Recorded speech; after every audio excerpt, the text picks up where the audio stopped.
Monsieur Niati. Moi, je ne suis pas la CGT non plus. Non, je n'ai rien dit. Le seul point qui m'interpelle, moi, c'est le service public, le service rendu aux usagers, voilà, c'est tout. Après, sur le fond, visiblement, c'est pas un souci. En fait, si j'ai bien saisi, vous accompagnez le démantèlement de ce service public sur la ville de Plaisir. Une ville de 31 000 habitants avec le seul bureau de poste ne pose aucun problème. Moi, j'écris encore. Je suis désolé, je ne fais pas que des mails. J'écris, puis j'ai des obligations aussi par rapport à des endroits qui se font par accusé de réception, sur lesquels je n'ai pas le choix. Je suis obligé d'utiliser la poste. Enfin, ça me va bien quand même, ça permet de faire vivre les gens. Donc, sur le fond, quand vous êtes en train de parler, c'est vrai, il est quand même un point important de parler des associations des maires de France. Si je ne m'abuse, elle a quand même refusé de signer la partie de la poste du gouvernement et l'association des maires de France. Et pour des points que nous sommes en train de défendre là à l'instant. Donc, c'est quand même surprenant. C'est pas un problème de CGT, c'est un problème de vie, tout simplement. Pas, vous le résumez, c'est une manière. Et je pense que vous croyez attaquer sur le sujet, pas du tout. Pas du tout, madame la maire. Ce que l'on vous demande, c'est véritablement, vous nous avez dit que vous êtes intervenu très bien. Je pense que les gens sont derrière vous dans la démarche. Si vous dites que vous êtes pour une défense de la République, vous avez des gens qui sont avec vous sur le sujet. Donc ne vous méprenez pas. Vous parlez de la CGT, vous faites véritablement un blocage là-dessus. Écoutez, non mais vous me dites qu'il y en a même. Il y en a même. J'ai reçu des documents, monsieur Niati, signés CGT en gros comme ça. Donc je parle aux gens qui vont écrire. Au moins, eux assument leur engagement. Et je les félicite. Donc sur le principe, vous êtes en train de dire qu'aujourd'hui, le PAC, c'est terminé. Vous dites que vous êtes sur une position qui était ferme et tranchée sur le sujet de ne pas accepter au départ, mais vous avez quand même accompagné la chose. Ce que je vous demandais dans la déclaration, c'était véritablement de poser une délibération, de donner un geste fort de la ville quant à la fermeture de ce centre, et sur lequel, une vraie délibération sur laquelle la ville s'oppose. Je n'ai pas dit que vous n'aviez pas fait certaines choses. Regardez, je les ai découvertes aussi. Vous le dites, au mois d'avril, vous avez même au-delà, parce que l'an dernier, il y a eu une fermeture pendant quelques mois. Et sur le fond, quand vous expliquez qu'il n'y a pas de fréquentation, vous savez, vous êtes en train de prendre le problème en sens inverse. On ferme, on n'ouvre pas, on n'a pas les moyens, et derrière, on dit pas de fréquentation. Donc ça, c'est une manière qui est très bien. C'est une approche de gestion. J'y crois pas un instant. Vous n'êtes pas dupe non plus, j'imagine. Donc sur le fond, ce que je vous demandais, c'était une délibération, une position du conseil municipal au regard de votre engagement et des choses que vous avez menées pour dire que la ville de Plaisir, malgré ce que vous êtes en train de dire, n'est pas d'accord avec ce qui lui est imposé par la poste. Voilà. Donc c'est aussi apporter votre soutien, Plaisir aux administrés, au-delà des gens de la CGT qui, visiblement, vous ont froissé. Vous pensez que ça va changer quelque chose, monsieur Niati, cette délibération? C'est une position de principe, madame le maire.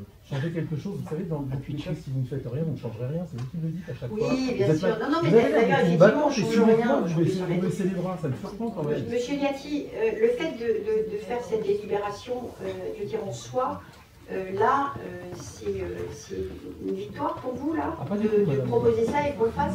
Pas du tout, madame. Vous considérez donc que les propos et les entretiens avec la Poste ne sont pas suffisants par rapport aux actions que nous avons pu faire? Et vous pensez qu'une délibération va faire changer la Poste d'avis? Vous engagez tout le monde. Non mais attendez. Monsieur Niati, ne luttez pas, vous avez raison.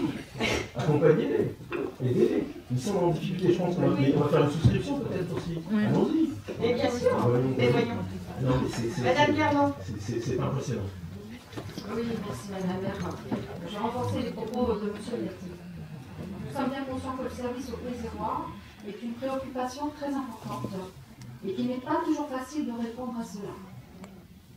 Néanmoins, la fermeture de la poste à la gare de Plaisir-Grignon retire un service important aux habitants des quartiers environnants, aux personnes transitant par le quartier de la gare, et pose un réel problème d'organisation pour beaucoup. Mais tout d'abord, replaçons le sujet dans son contexte. En milieu du deuxième mandat de l'ancien maire, et ça vous l'avez signifié tout à l'heure, vous connaissiez en effet le souci, ce problème depuis fort longtemps, avant même que vous soyez aux manettes de la ville. Avant donc l'ancien maire vous transmette les rênes de la ville, madame la maire, nous avons souvenir que la Poste l'avait saisi du projet de fermeture de son bureau, et après diverses réunions, la fermeture n'a pas eu lieu. Il avait fermement refusé le projet. En octobre 2015, votre premier adjoint a reçu seul des responsables de la Poste. Puis en décembre de la même année, toujours avec votre premier adjoint, ainsi que l'élu ressources humaines j'ai été conviée pour rencontrer ces mêmes responsables de la Poste. Mais le dossier n'a pas été suivi. Les décisions qui ont été arrêtées vont au final créer une dispersion des services, ceux que vous avez évoqués et ceux qui sont en effet évoqués par les salariés et les habitants de la ville, celui des colis, celui du retrait d'argent et celui des autres services postaux. Cette dispersion apporte beaucoup de confusion et une difficulté de plus dans les services rendus aux Grésirois, essentiellement auprès des personnes âgées, handicapées, etc.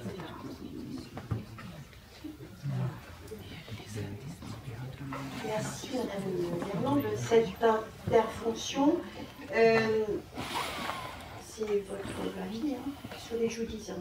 Si vous considérez que les choses n'ont pas été menées, c'est votre choix, c'est votre avis. Moi, je ne vais pas répéter ce que j'ai déjà dit. Les interventions que nous avons eues, effectivement, il y a eu des réunions dans lesquelles où je n'étais pas. C'est pas pour ça que les choses n'ont pas été faites. C'est parce que vous savez très bien, quand vous avez des délégations, eh bien, vous avez des adjoints qui sont en délégation, donc ils travaillent sur leur délégation. Et ensuite, quand les choses se mettent en place, le maire intervient et prend les décisions qui ont été celles que nous avons prises avec la Poste. Donc, si vous pensez que nous n'avons pas fait, écoutez, vous en parlerez dans la tribune, vous direz que Madame le maire n'a pas fait ce qu'il fallait, vous direz tout ce que vous voulez. Vous savez pertinemment, vous qui avez été aussi aux manettes, comme vous dites, vous savez pertinemment que tout n'est pas si évident que ça. Vous savez pertinemment que tout ne peut pas être fait. C'est facile quand on est dans l'opposition de dire vous n'avez pas fait ci, vous n'avez pas fait ça. C'est très simple, c'est beaucoup plus facile et vous le savez très bien. Donc moi, que ce que je vous dise, je veux vous dire que effectivement, je n'ai pas fait le nécessaire, que l'ancien maire avait beaucoup plus de poids, avait réussi quelque chose que je n'ai pas. Bon, c'est votre avis, c'est le vôtre. Moi, je dis qu'aujourd'hui, nous avons fait ce qu'il fallait, que les conditions d'aujourd'hui ne sont pas celles de l'époque où effectivement on a eu la première approche avec la Poste, parce que la situation de la Poste n'était pas la même, qu'elle a changé, la situation a changé, donc c'est facile de dire qu'aujourd'hui les choses n'ont pas été faites en bonne et due forme et qu'on n'y est pas arrivé pour X raisons, parce qu'on est moins convaincant, on a moins d'autorité, on est moins présent, tout ce que j'entends partout. Pas de problème. Pas de problème, c'est votre avis. Moi, je dis que... moi, je peux me regarder dans la glace ce soir, je peux vous dire. Vraiment. Parce que je travaille pour la population et je fais ce qu'il y a à faire. Et que quand la Poste, à un moment donné, après moult discussions de l'époque de l'ancien maire et aujourd'hui avec nous, eh bien, on arrive au taquet final où véritablement c'est compliqué et que vous rencontrez même les responsables du foncier et du bâtiment, parce qu'eux aussi sont en train de se dire que c'est plus possible de faire fonctionner une Poste comme celle-là pour X raisons. Je fais quoi? Je fais quoi? Je me mets en travers de la Poste, allongée par terre pour les empêcher de fermer. Je vais vous dire, c'est toujours facile de dire que vous auriez pu mieux faire, vous n'avez pas tout fait. C'est votre avis. Ça ne me perturbe pas. Ce qui me perturbe, c'est la fermeture de la Poste. Oui, ça me perturbe. Bien sûr, c'est évident. Mais s'il n'y avait rien en face, ça pourrait me perturber. Mais il y a quelque chose en face qui se met en place et qui est d'une amplitude supérieure. J'arrête pas de le répéter. Pourquoi voulez-vous maintenir cette Poste qui, aujourd'hui, ne répond plus à l'attente, à part de quelques personnes, et avec tout le respect, bien sûr, vous avez évoqué les handicapés, les personnes âgées, bien sûr, évidemment. Mais aujourd'hui, la Poste n'est plus adaptée au lieu, vu son amplitude horaire, entre autres, et vu également le volume de la Poste. Vous voulez garder ce bâtiment-là, comme ça, c'est-à-dire avec une amplitude qui est même... Donnez-moi les ouvertures. Les ouvertures, je les ai regardées. Je vais vous dire, moi, je n'ai pas voulu habiter le quartier, hein, parce que habiter le quartier et aller dans la Poste était pratiquement tout le temps fermé, surtout en juillet et août. Mais quel est l'avantage? Quel est l'avantage d'avoir cette Poste-là? Le fait d'avoir une amplitude sur toute la journée, du matin au soir, ouverte, ça ne vous donne pas plus de possibilités, de capacité? C'est pour ça qu'on le demande. Moi, je pense que oui. Je pense que oui. Je pense que oui. Je ne défends pas la Poste, je défends simplement l'incapacité de la Poste de maintenir ce bâtiment. Vous savez, quand on n'est plus aux manettes, comme vous dites, c'est facile de dire faites ci, faites ça, vous n'êtes pas fait ci. Je veux pas continuer à débattre là-dessus parce que on a fait, monsieur Gatti, jouez pas sur la sémantique, je sais que vous êtes très doué dans le domaine, il n'y a pas de problème, je sais. Et en plus, quand vous avez un os à ronger, excusez-moi de l'expression, vous ne le lâchez pas. Et en plus, vous vous permettez d'attaquer des choses dont vous n'avez pas l'essence même du sujet. C'est quand même dramatique. Aidez-moi à m'améliorer. Oh non, j'ai une chose à faire, monsieur Gatti. Je vais clore le débat.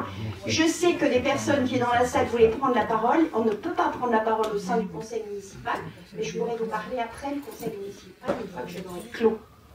Donc voilà, vous avez le sujet pour la tribune du mois de novembre, où vous pourrez effectivement dire tout le mal du maire, comme quoi il n'a pas défendu le sujet.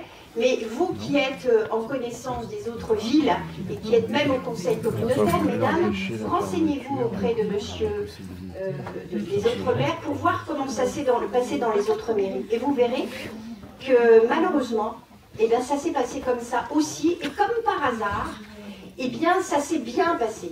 Et il n'y a pas eu de montée en épingle du sujet. Donc, ne vous servez pas de ça pour régler vos comptes, ce serait dommage. Bonne soirée. Rapprochez-vous du maire des